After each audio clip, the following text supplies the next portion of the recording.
I'm Mel Stewart, and this is the SwimSwam podcast. Joining me today is a very, very special guest, five-time Olympian, seven-time Olympic medalist, two-time Olympic champion, most decorated Olympian from Africa, a woman who holds this unique accolade of the most individual medals won at an Olympic Games, which she holds jointly with Christina Egerzegi. Today, of course, I am talking about Kirsty Coventry.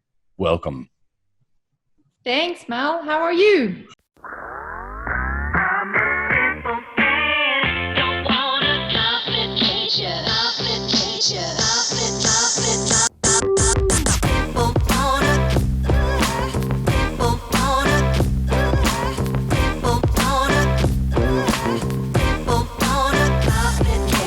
Why did you have to achieve so much? It's like a massive mouthful. It makes it very difficult for a podcast, and you're making it tough. I'm sorry about that. But it was nice to be reminded, because it feels like a long time ago since I was wearing a swimsuit every day. I know. It's because I didn't even go into the other introductions. If I were really strong, I would just lean in and say, you're the Minister of Youth and Sport and Recreation and Arts in the cabinet of Zimbabwe, which is like, you are a legit politician. The question is, when are you running for the president of Zimbabwe? That's probably the first question you should answer. Oh, goodness. No, definitely. I don't think politician. I think that's why I was given this opportunity was to come in as a technocrat and try help out some athletes and artists and young people. And so been learning the politics as I go along. Does it come naturally? No. That's a simple question. It's when you think about it, it's you never know what you're dropping into when you're talking to someone who you knew and watched as an athlete in the water. You know everyone around them, and then they become an adult and they start a new career. But it's it's a serious position, and it matters. And this isn't all you do. You also chair the International Olympic Committee Athletes Commission, which is legit and very important. Frankly, it makes you the most powerful Olympian representing all Olympians on Earth. Let's just call it a huge responsibility. Yeah. How much of your time does that take?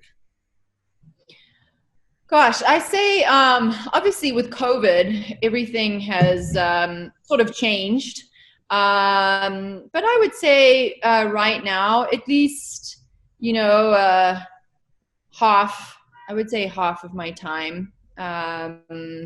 It's maybe slowed down a little bit with COVID now that it's a lot more virtual stuff and a lot more things are on email without the travel.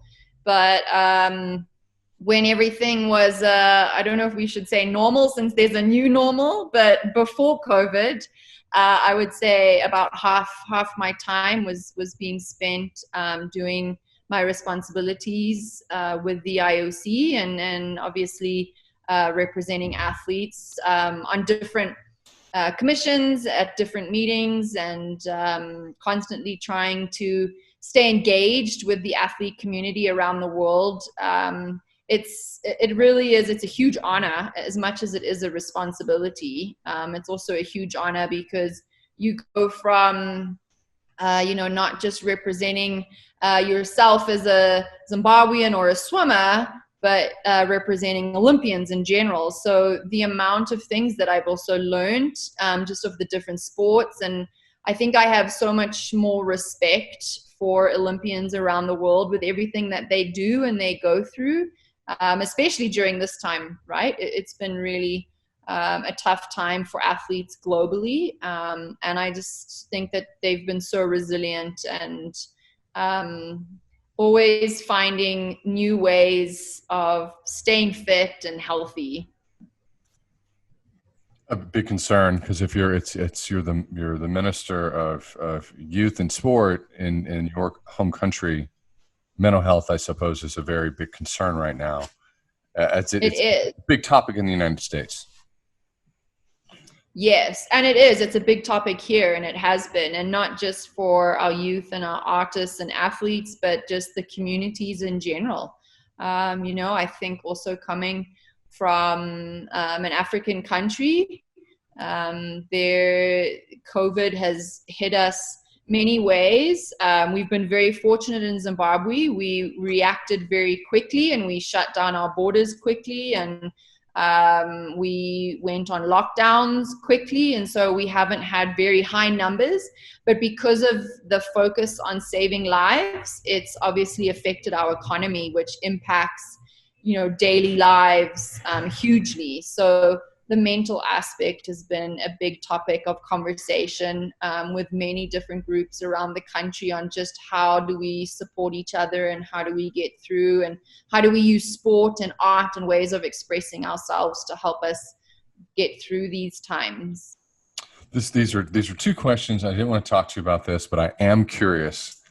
How do things look? I'm talking to you from Austin, Texas. These are, some of your old stomping grounds with your coach, Kim Bracken, because everybody who's on this podcast knows and loves Kim. They know that you swam at Auburn, and but you're talking to us from your home country, and I'm just wondering what the United States looks like from the outside in, right in the last few months. Is it as weird as I think it might be?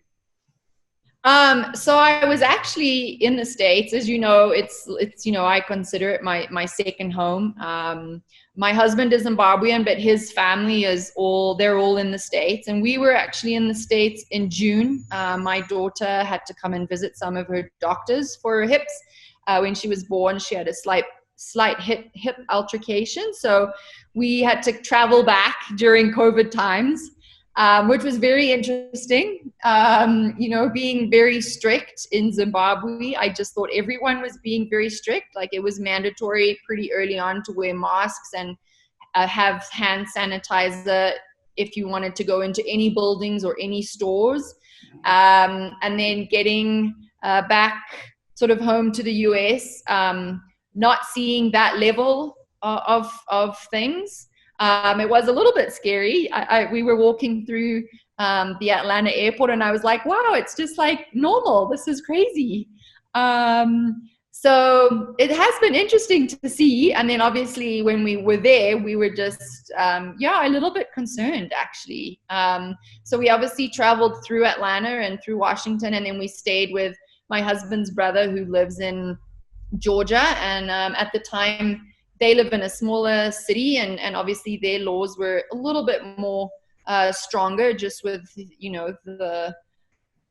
the sort of sanitizers going in and out of stores. But it was pretty surprising that the numbers were just increasing so drastically, and no one really seemed to be, giving it the attention that maybe the rest of the world was giving. And I think I personally was almost just wishing for that sort of instruction to come from the top to say, guys, we all need to do this. But that's also then learning politics. We're never political. This is all swim nerdy, but I just have to say, we're going to make this one exception. Getting close to our election, I know our president, our current president, he has made wearing masks a political statement, and that is very, very interesting. But when I can tell you this, in the United States, in terms of like our engagement with USA Swimming, which is our governing body here, they have worked very, very hard to get swimmers back to the pool for their mental health, and they are aware that wearing masks is a political statement. But you have to wear masks. So they've created social distancing and ways to train, and it's been very effective. So what's interesting is that you are so very young. You're very new out of your career, and you're in the middle of this is a huge challenge. But anyway, we'll move off. So let's talk about this. I want to nerd it up. You've been going to the Olympics since high school. Yes. How old were you in 2000 when you made it all the way to the semis? First Zimbabwe swimmer to make it all the way to the semis. How old were you? Yeah. So I was 16. I had my 17th birthday at the games. Well, that's I cool. qualified when I was 16, and then I had my 17th birthday when I was there. And then, yeah, got to Auburn the following year, and my first sort of 2-3 weeks of college, and I had my 18th birthday. So, yeah, Sydney, I've got my poster actually behind me. Funny that I'm sitting right behind that. But I loved Sydney. It was awesome. It was a little bit terrifying though, being, my first Olympic Games and being in such an environment where, Australia, the Aussies, they love their swimmers. So you can imagine the environment with, 14,000 people there, and, me, pretty much that was the biggest crowd I'd ever swum with or in front of. It was very nerve-wracking, but it was awesome. It was an amazing experience. It gave me that Olympic bug, that sort of that fire that I wanted to do more. It's a lot of people go to their first Olympics and they screw it up. Okay, I went to my first Olympics and I screwed it up. But a lot of people go and they say it's the pancake Olympics. You've got to go through that first one and get it out of your system so that you're not freaked out the next time you go. Was the 2000 experience, what was it like that for you? Was it a pancake experience, or was it a huge confidence boost? You made history there. Yeah, so I think it was probably a little bit of both. I always get really nervous, and Kim would always joke, and she would have to tell me a joke before one of my races, and we would laugh and to sort of subside the nerves. But in Sydney, she wasn't coaching me yet. I was there with my coach from Zimbabwe, Mr. Matheson. And I remember him telling me, we were watching Susie O'Neill. And I remember him telling me, well, look at Susie and what do you see? And I'm like, well, what are you talking about? And so he's like, well, what do you see? I'm like, I don't know. I see a girl. He's like, yeah, and she has 2 arms and 2 legs and a head and, a swimsuit just like you. You're exactly the same, it was really very calming when he, said that, when he just sort of said, you have just as much opportunity as the person next to you. You're all the same. You've all been training hard, and now the rest is up to you.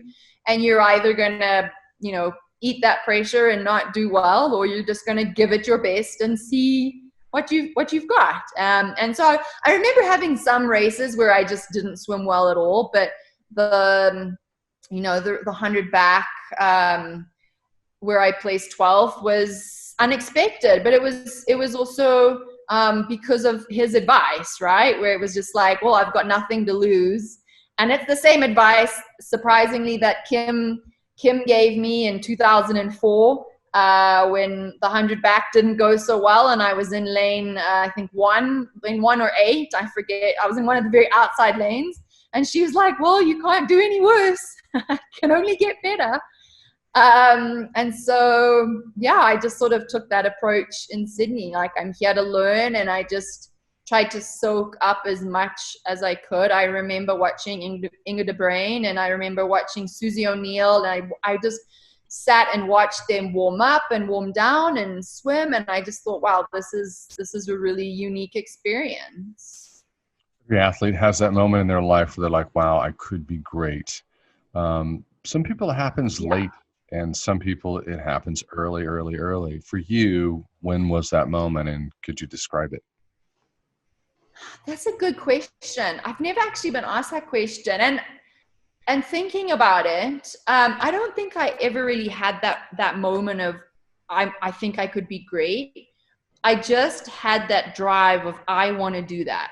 I want to win that gold medal. I want to stand on that podium. I want to feel what that's like. I want to push myself. And it was more of a drive. So, and I remember watching the 92 Olympic Games, and I was 9 years old, and being like, I want to go there, and I want to go to the Olympics, and I want to win a gold medal. And at 9, you don't really know all the hard work and what it's going to take. But that was sort of the starting point of that drive of this is what I wanted to do. And even in my, my better years, in my 2004 to 2008, 2009, I don't think there was really a time of, I'm going to be great and this is what I'm going to do. It was like, I just need to focus on what I need to do in order to do what we've been training so hard for. And sometimes it worked and other times it didn't work. We don't have time to go into all of the Auburn years. I would like to focus on your elite career, but we do have to acknowledge it. You went to Auburn, and it was an extraordinary program. I'm a David Marsh alum. Marsh coached me for a while, changed my stroke, but it's a lot of respect there. Yes. So how would you sum up those years? Because you went from 2000 to 2004, and by 2004 you were on top of the world. So it was a semi-pro experience. It got you ready for the big show. 100%. What was the? I loved my Auburn experience. I owe so much to David Marsh and to Kim Bracken. I mean, without them, who knows where I would have been. I think probably somewhere, but I don't know if I would have had as good of a career without them in my lives and leading me and making me a better person. And that's something that I will always take away from Auburn is David and Kim, and David being the head coach. They were always more focused on making you a good person and a good athlete, but a good person. Like that was instilled into us in day one, that being an athlete is going to come to an end at some point, and it doesn't matter how good you are. You need an education. You need to be, well-rounded, and you've got to be a good person. And I love both of them for that, and I have so much respect for them for that. And the athletes that train with them are extremely lucky. And David has been doing some great stuff, and I hope the athletes that are training with him right now know just how valuable all his little tidbits are, and some sound crazy at times where you're thinking, what is he talking about? But later on in life, you figure it out and you sort of go back to those times. You're like, oh, that's what he was trying to get us to do. And, I love that I have a unique relationship with both of them because it's really special. I loved Auburn. I loved what it gave me. I love that it taught me how to be a team player. Coming from Zimbabwe, where I was pretty much the only swimmer, you're taught to very much think about yourself and just your needs. And so I loved that Auburn showed me how to look at swimming, which can be seen as a very individual sport, as a team sport. I loved that. I never got to compete at an Olympic Games or World Championships on a relay team. So my college days on those relay teams were just the best. I still have such fun memories of, being put on the 4x100 and 4x200 freestyle and just being like, wow, that's such an honor. But it was instrumental in my career for so many different reasons. But primarily the coaches, David and Kim, Dave Durden was there. We had a powerful group of coaches, and that's what David does really well is he brings people together. He knows who's going to fit where and who's going to be able to add value to his team. A lot of fans don't fully understand the Commonwealth Games in the United States, but we do understand going to major international competition that is not the Olympics and winning. People, I think fans see it as a stepping stone, but as an athlete, it does something to your brain. It changes your neural pathways. Yeah. What happened to you in 2002 at the Commonwealth Games when you won the 200 IM? So, I think, so my first Commonwealth Games had been in 1998 in Kuala Lumpur. And in 2000, funny enough, that was the last time Zimbabwe attended the Commonwealth Games. The country then pulled out. But winning that medal was sort of like stepping on that first pebble moving forward. And it was like, okay, I'm heading in the right direction.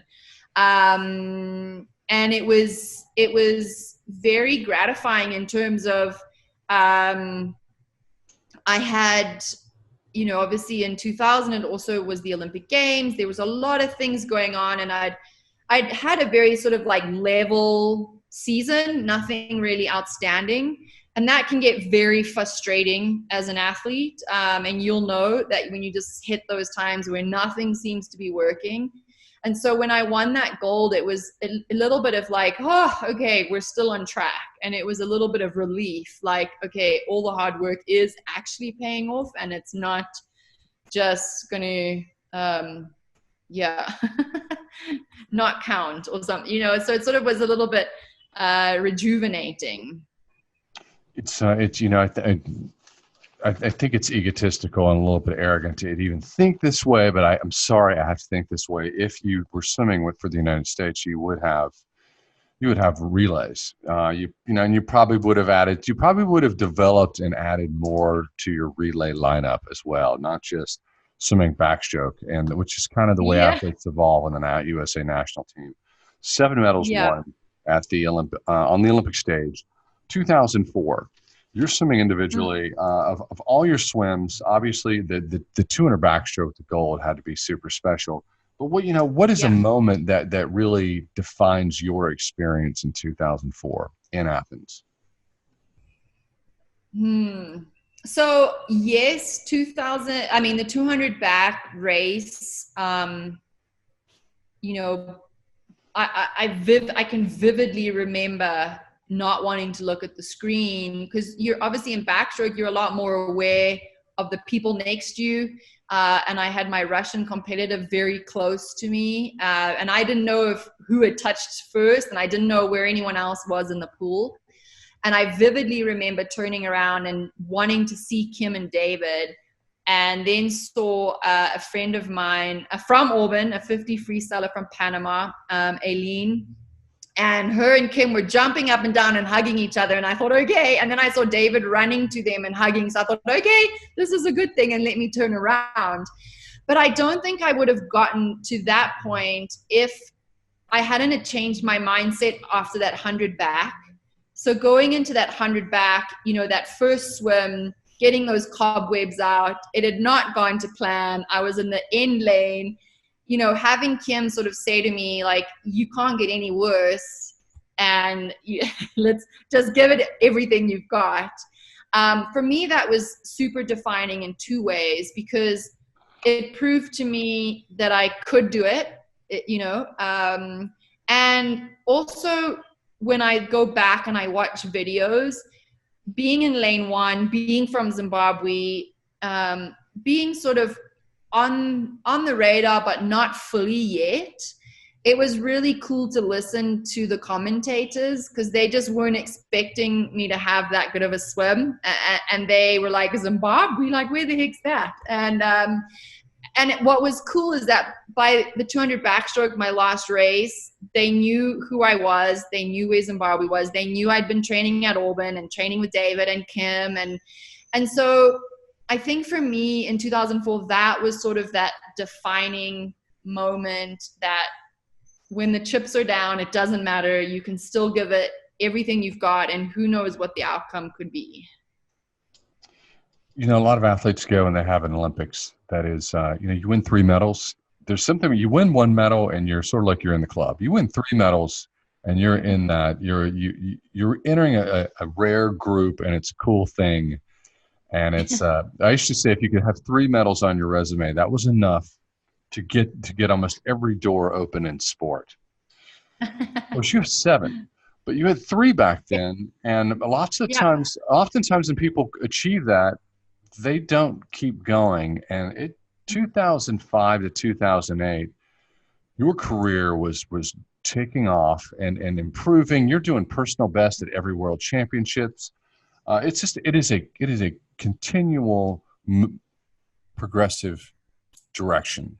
Yeah. What was going on? What was going on in those intervening years, and what was driving you to 2008? I just wanted more. I mean, and Kim and I laugh about it because, now I can look back in Beijing and know that it was successful. But going through Beijing, I thought I completely failed because I'd wanted 4 gold medals and walked away with 3 silvers and a gold. But what was driving me was just that need to push myself and to see how far I could push my body, and to really test myself. I'm very competitive. I always have been. I was banned playing card games with the family when I was younger because I hated to lose.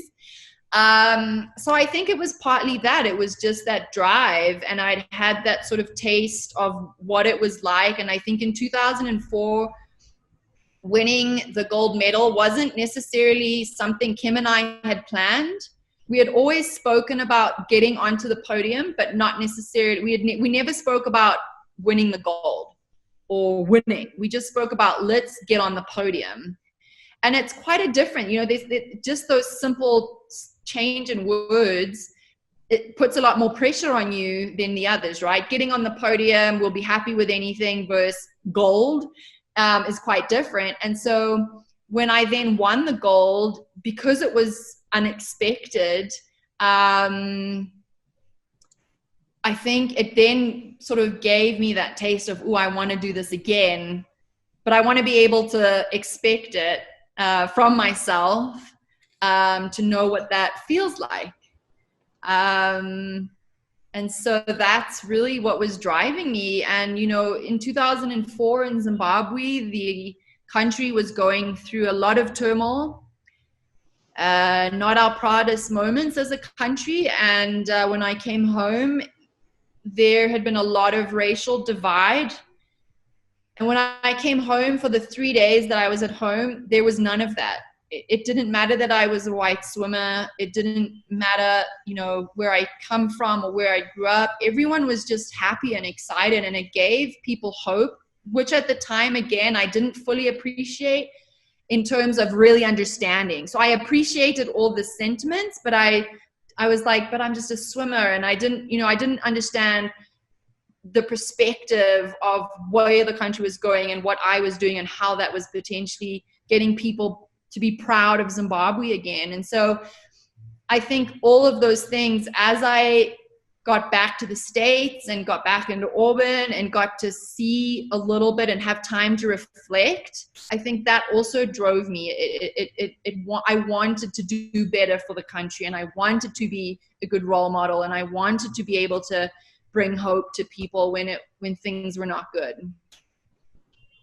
We often forget how much responsibility you have, especially when athletes who we train with and at the collegiate level are representing their home countries, and their home countries can be, let's just say that there's a lot of protection in the herd in large nations. There's a lot of protection, and it's I think it's an easier path. So it makes me. I understand. As successful as you are, I imagine there was an enormous amount of pressure. I don't know. Maybe you didn't put pressure on yourself. You didn't feel that, but did you feel that? Because it sounded like you were a little bit. In 2004, you weren't there, but by 2008, you probably. No, by 2008, I think I was putting more pressure on myself than anybody. I think as athletes, we do that. We know that there's that outside pressure and there's those expectations to do better. But I did. I put a lot of pressure on myself, and I actually, for as well as I did in Beijing, it was a games that I enjoyed some moments, but really didn't like others, because I felt like I had let my country down, and I had let myself down. I let my coaches down because I hadn't won, and I didn't give the recognition that it's the Olympic Games, and a silver medal is nothing to not be proud of. But I think in the moment when you've been so focused on wanting to achieve one thing, when that doesn't happen, it can be it can be tough. Well, let's put that into context, because you have a very legitimate reason to be pissed off that you didn't win the 100 backstroke in 2008. I know. You broke the world record in semifinals, and it's like, Yeah. breaking a world record is a sacred thing. It's like a spiritual moment. It's like the world cracks open, and you are living in a new dimension. So you broke a world record in semis. You went 58.77. Double checking the time. That is correct. 58.77. So. Yeah. And then you got edged. You got edged by you lost. What? So what? Tell me about that 100 back final. What happened? How'd you let it go away? Man, you know what? Do you know what was so upsetting? It was like I touched and I looked up, and the first thing I thought was my time from the semifinal would have won. How useless are you? What? I mean, it was just like so frustrating. I was just like, But I also knew as soon as I touched the wall that I had overspun in the first 25 meters. I just went out too hard, too fast, too quick. I was super nervous, and I didn't trust myself. I just didn't. And that was part of the biggest challenge that I had for 2008. My first race was the 400 individual medley. And again, had a terrible swim, ended up in lane 1, but then managed to come back. But again, lost it right in the last little few seconds to Steph Rice, who was on the other side of the pool. 4:29.8 in 2008. This is a monster swim. These are great swims. Extraordinary. Yeah. So you got to give it the respect it deserves. You're swimming sub 4:30 in 2008. And from an outside lane, that's crazy. Yeah, and to think that I was disappointed is now even crazier to me, because I'm like, I wish. I think there's a couple times in every athlete's career where you could just go back and change things, and I wish I could go back in 2008 and just really give recognition and acknowledgement to how well I'd actually swum in those events where I felt like I didn't swim well. But yeah, I mean, the 100 back, I knew when I sort of touched the wall. But at least the one good thing was at least it was Natalie. Because if it was someone else, like someone that no one was expecting, I think then I would have been even more angry. I love Natalie, but I do have to, like, from your point of view, Natalie did two things. She was the first woman to break a minute in 100 backstroke. And you guys had to be in the race together, because that was like, you have all of these, you have all these historic markers in your career, but I know you wanted that one. So you were in a hunt. You guys were both in a hunt to crack 1 minute, and she got it. What happened the moment you knew she's the one who did it? Were you just like, no, I think being competitive, I was like, I got to get it next. I got to take it from her. I gotta go quicker. It's just in terms of, we talked about this before on the show, and you are the chair of the IOC's Athletes Commission. And so there should be massive studies on this. And if there are not, I'm going to be so disappointed, because you have your own PhD on this topic. I'm just curious, is the bronze medal a happier medal than the silver medal? Because the gold medal is a happy medal. The bronze medal is a happy medal because you made the podium. A silver medal is the bitter medal because you should have won gold.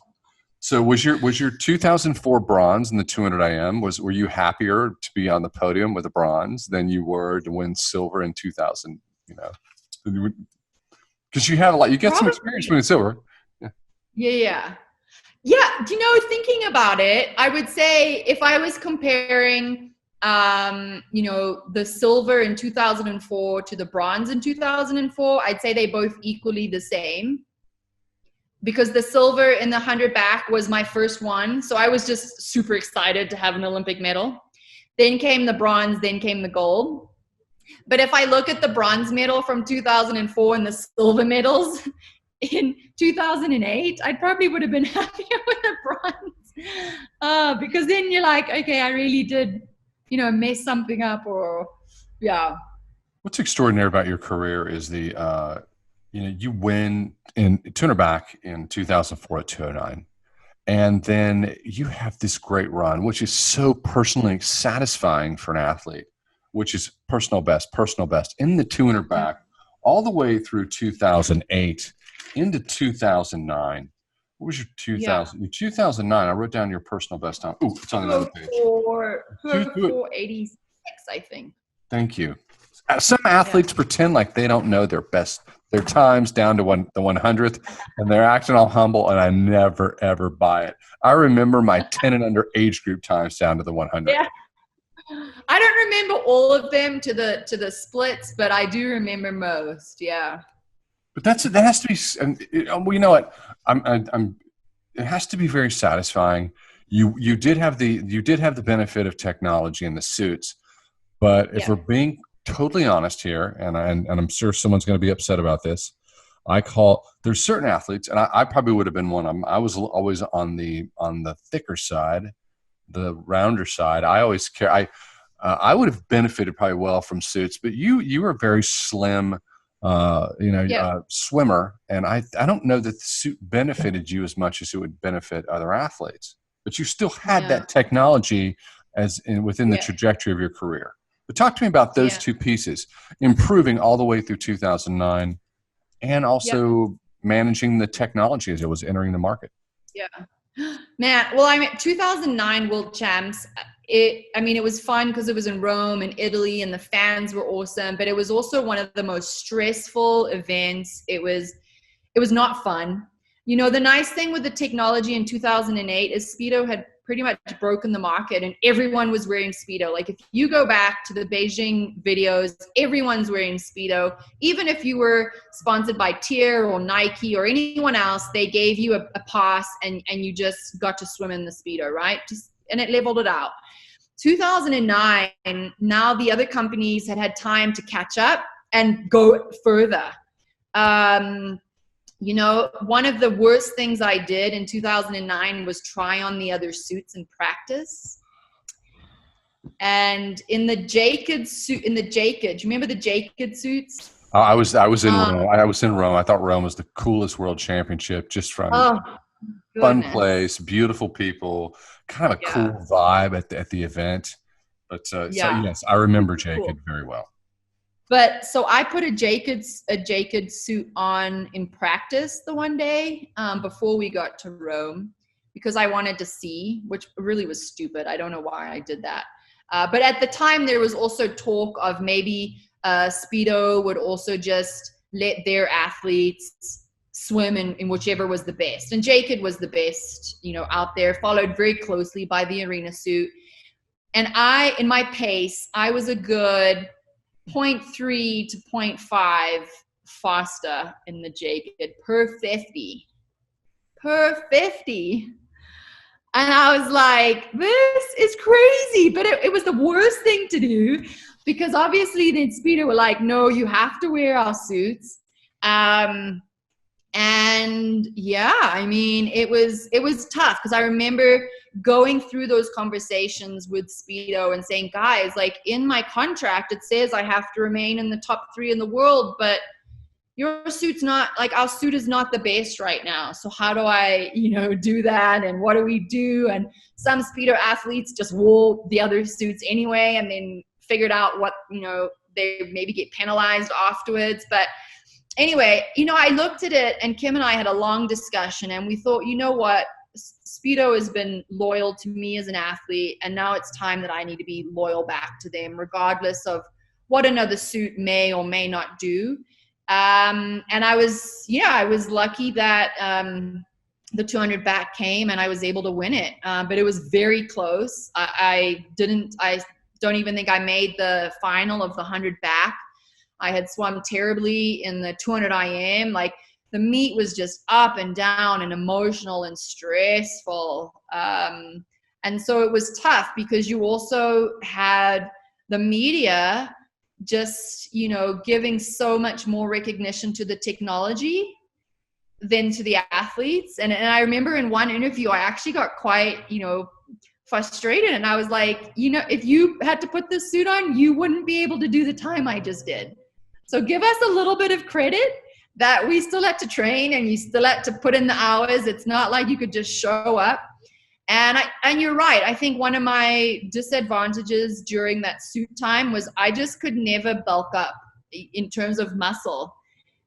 Even at my fittest, I was still only, like somewhere between 18 and 20% body fat. Like I never got more toned. I never was able to get, stronger muscle wise. And if you were an athlete that could do that, those suits definitely gave you a lot of benefit.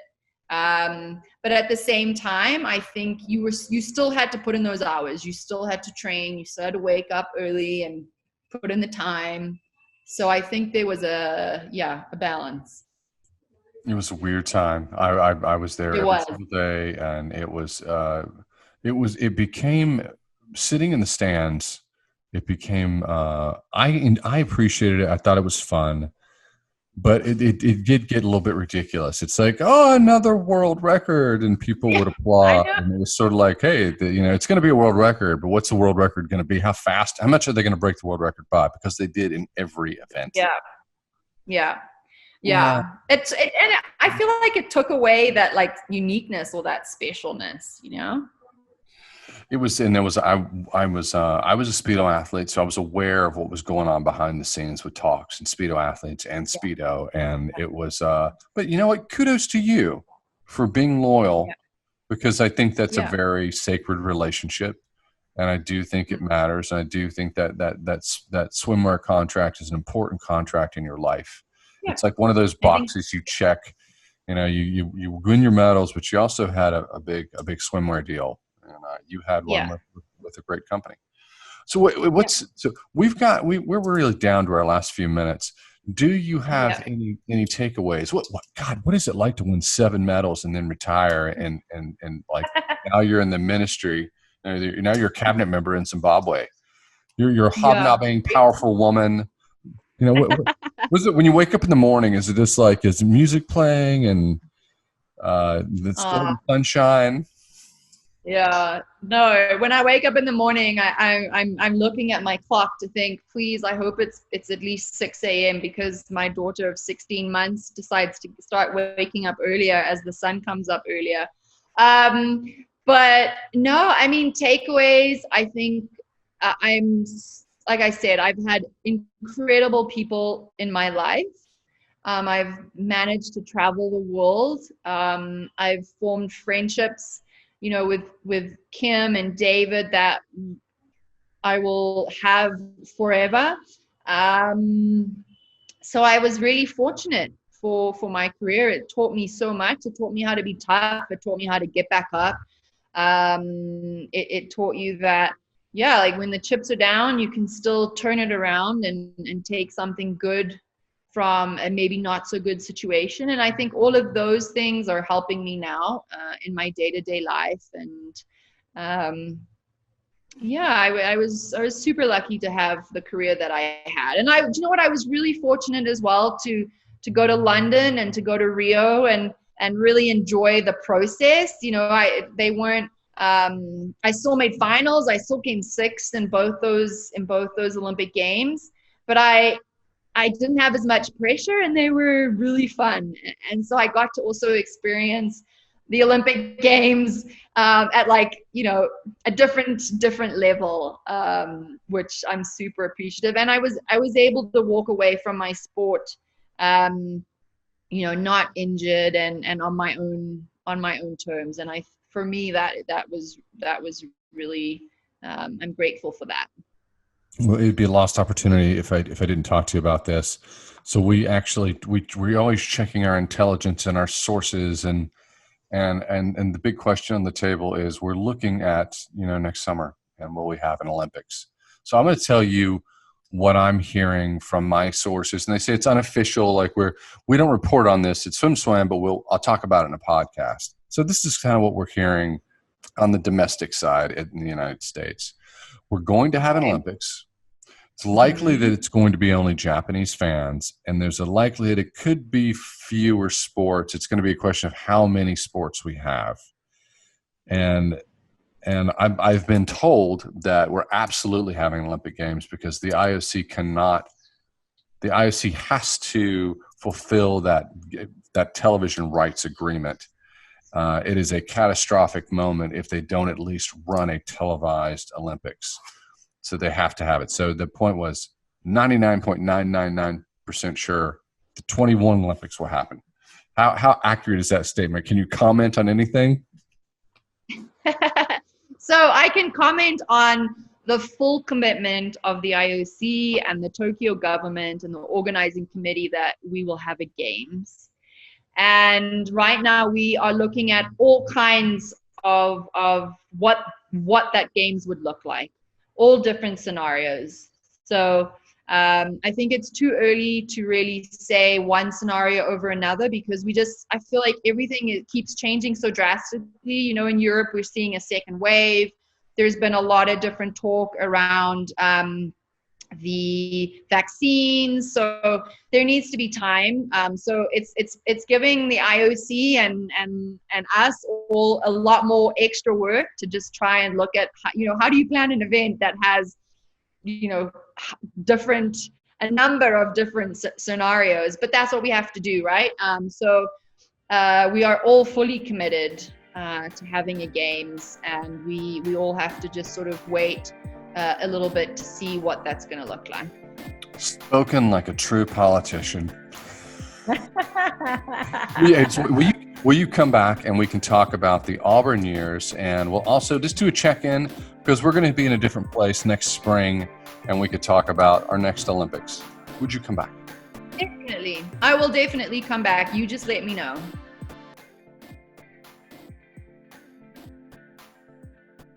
You've been listening to the SwimSwam podcast. Stay tuned for new episodes every week. You can take SwimSwam podcast on the go by subscribing on your favorite podcast platform. Look for links in the description below, and be sure to subscribe to our YouTube channel for more videos as well.